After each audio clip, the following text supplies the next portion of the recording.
hear a number of different recordings, and you will have to answer questions on what you hear.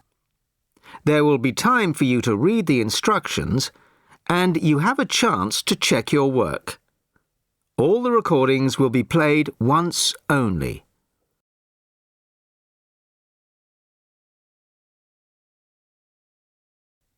You will hear a new student on a short summer course getting information from the college receptionist. First, you have some time to look at questions 1 to 5.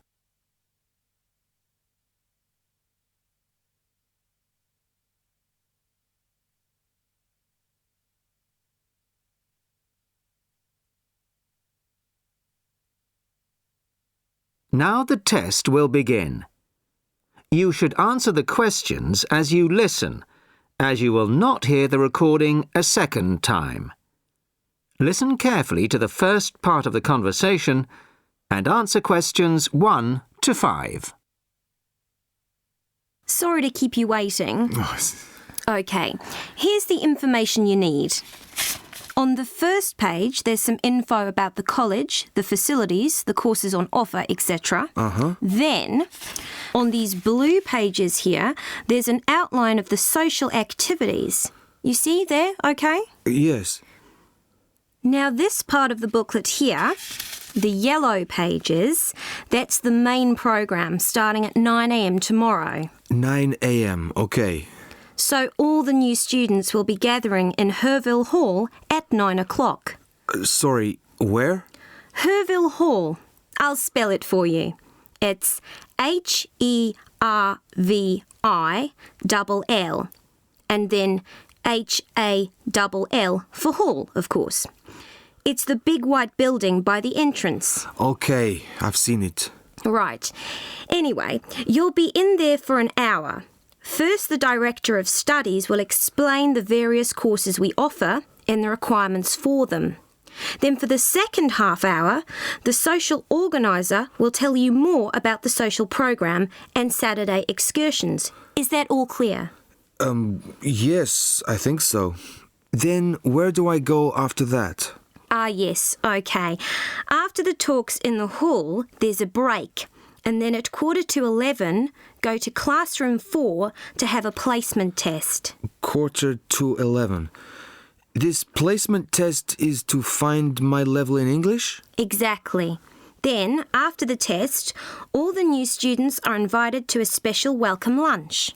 In the cafeteria? No, not for the welcome lunch. It's in a restaurant near the school, an Indian restaurant. Oh, OK. I don't think I've ever tried Indian food. Do you like spicy food? Yes, I do. Then you'll love Indian.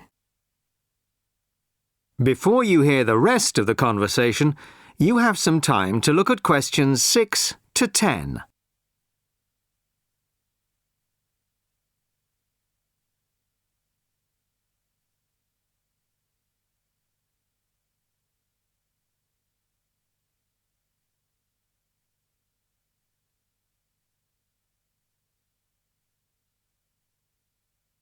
Now listen and answer questions 6 to 10.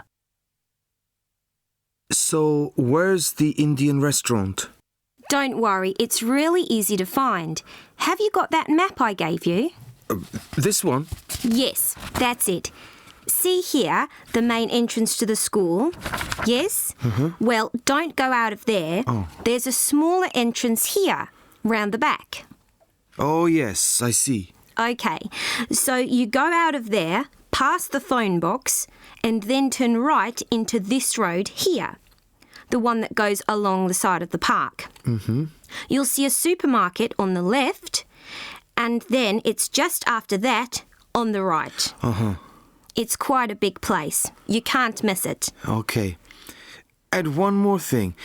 Is there a post office near here? Post office? Oh, yes, of course. Just the other side of the park. Go through the middle of the park, and it's there by the park entrance. Thanks a lot. You're welcome. Oh, there's a good cafe near here too. Very popular with the students. Just there. You go out of the main entrance into Varley Road, Then turn left at the bank and it's at the end of the street. They do amazing coffee.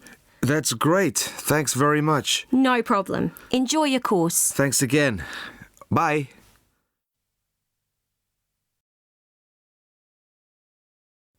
You now have half a minute to check your answers.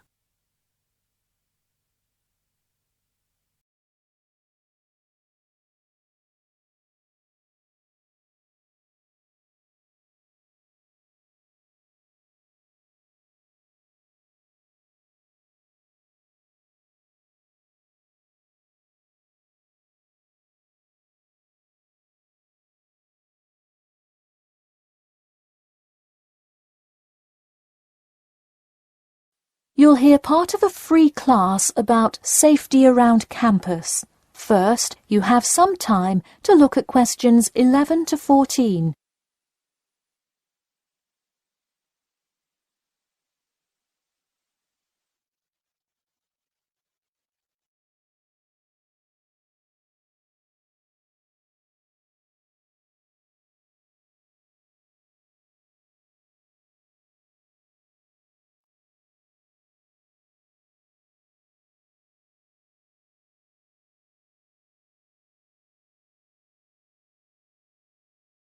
Now, listen carefully and answer questions 11 to 14.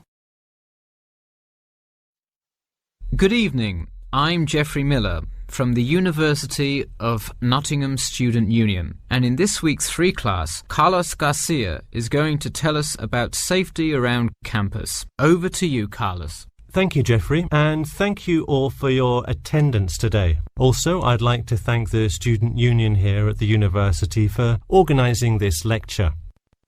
Well, I've been serving and protecting the city of Nottingham for over 20 years now as a member of the police department. Does anyone know what type of crime is the most prevalent on campus? I heard someone say drugs and alcohol. That actually isn't too much of an issue. Violence? Nope. Actually, the biggest thing we worry about here is theft. The nature of crime on Nottingham's campus is quite different from that of the surrounding areas. Crime rates across the East Midlands are very difficult to control. We'd like to see the rate stay the same for this calendar year, but it has been increasing steadily over the past 3 years. On campus, however, I'm happy to say that the overall crime rate has fallen this year. You wouldn't think so if you've seen the extremely exaggerated stories in the media. The media has done nothing but cause more concern about crime in our area. Even the crime shows you see today are a little bit far-fetched, but at least viewers know they're not real events. We'd really like to see more factual news articles out there so the public can have a rational sense of the safety level of our society. Before you hear the rest of the talk, you have some time to look at questions 15 to 20.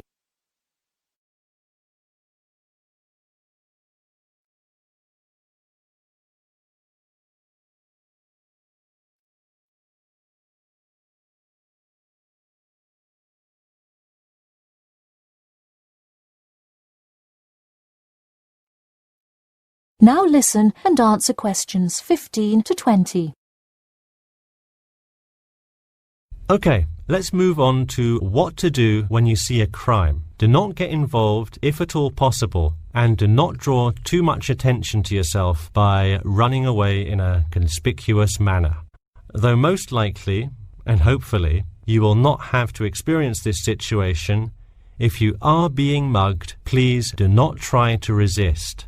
Instead, be compliant and seek help after the incident.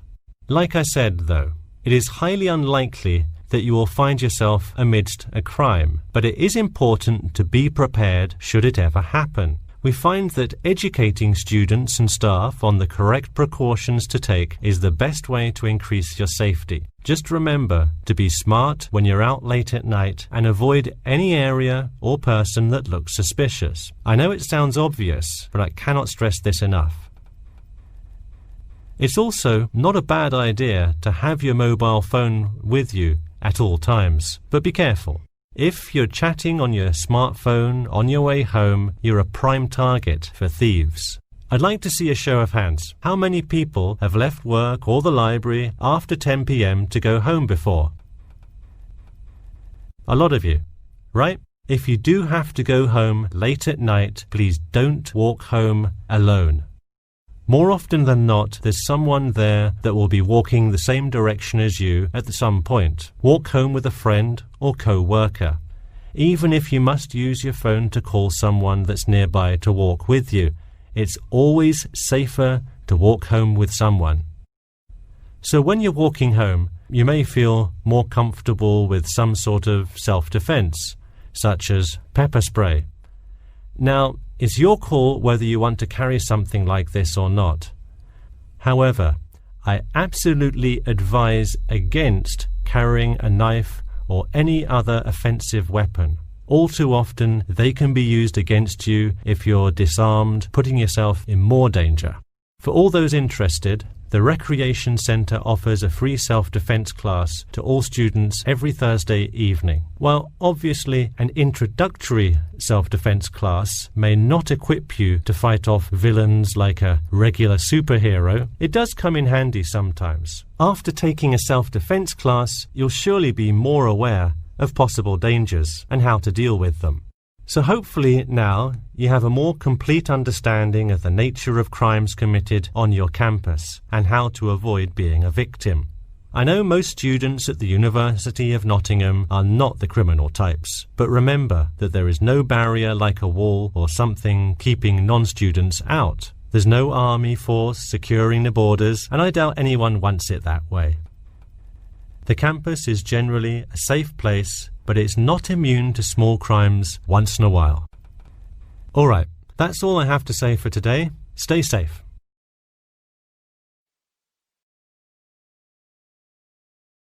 You now have half a minute to check your answers.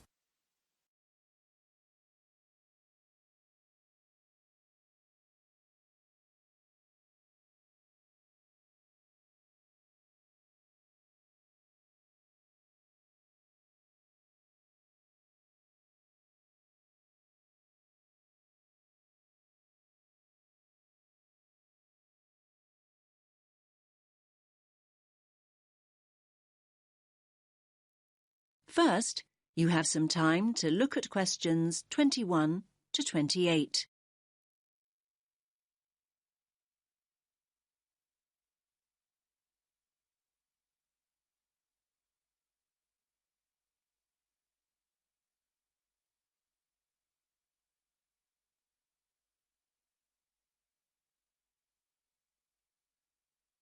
Listen carefully to the first part of the conversation and answer questions 21 to 28.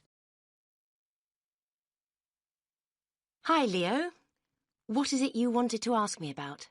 I'm worried about the exams. I don't mean if I pass them or not. I mean about revising. I don't think I know how to revise.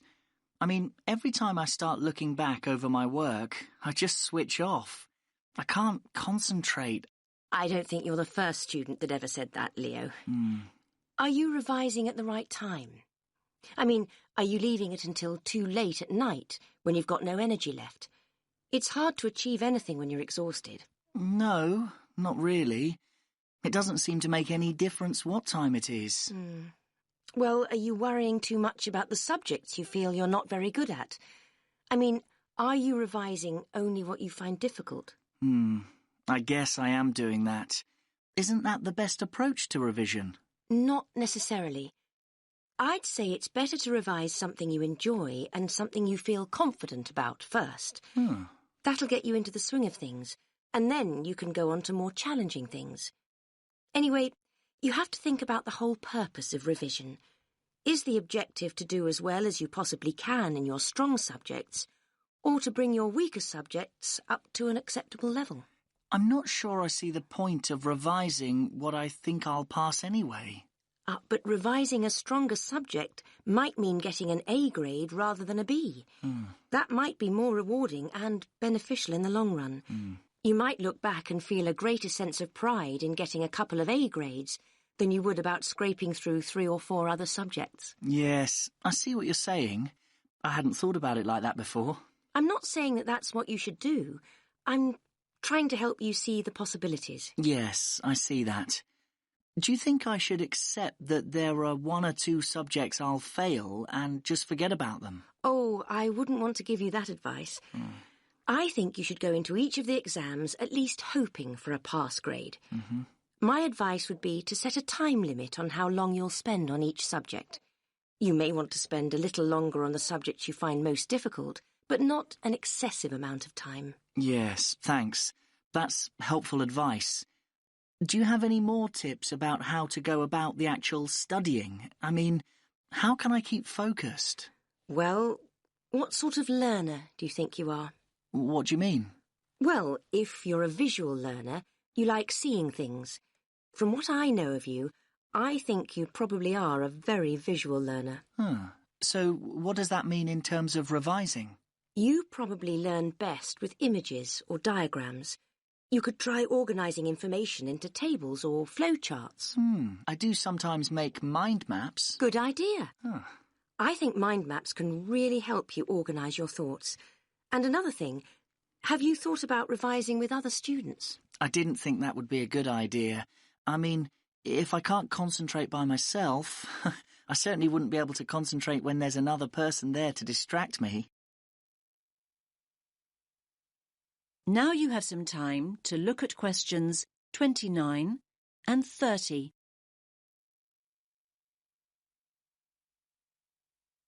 Now listen to the rest of the conversation and answer questions 29 and 30.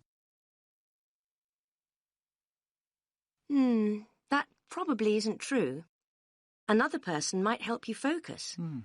Lots of students get together with a friend, sometimes in groups, to revise. They usually work out some sort of structured procedure. OK, I'll think about it. I guess with a friend you could test each other. I mean, revise for a while and then take it in turns to ask each other questions. Now you're thinking in the right direction. You could also write short summaries or essay introductions, say, and then read and comment on each other's work. Both positive and critical comments coming from a peer can be very helpful. There are all sorts of collaborative strategies and, apart from anything else, having company is so much nicer than struggling through alone.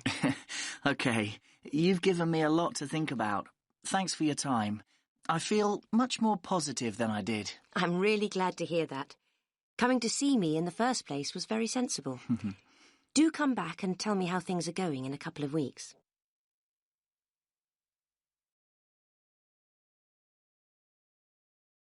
You now have half a minute to check your answers.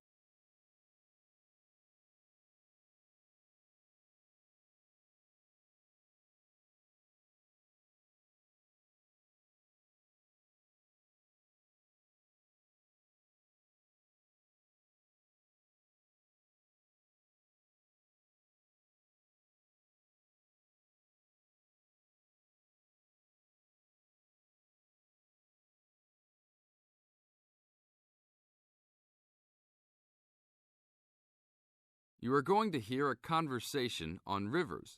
First, you have some time to look at questions 31 to 40.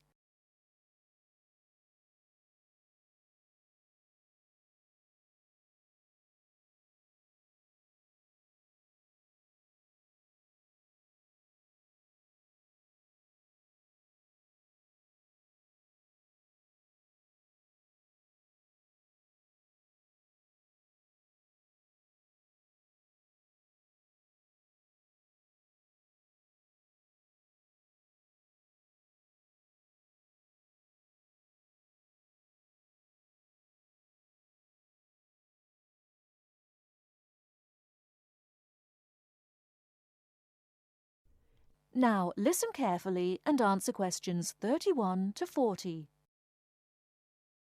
Please tell me about the current state of the Amazon. We have increased deforestation, increased human population relating to deforestation, and a role of fire in the Amazon on a scale that's never been seen in history. At the same time, you can see progress in trying to counter that negative trend. How do you see this? We see this in the creation of national parks and indigenous areas, and efforts to fund sustainable development activities for locals. We see both good and the bad, and it's going to be a race to finish. I understand that you started the Minimum Critical Size of Ecosystems project. Could you tell me about it? A number of years ago, it became apparent that those practicing conservationists didn't have the scientific information available to properly design a conservation area. They didn't know how big it had to be, right? People were learning that as forests fragment, the fragments begin to shed species after they become isolated, so they end up becoming poor examples of what they had been. This relates to the size of the fragment. Do people still study this?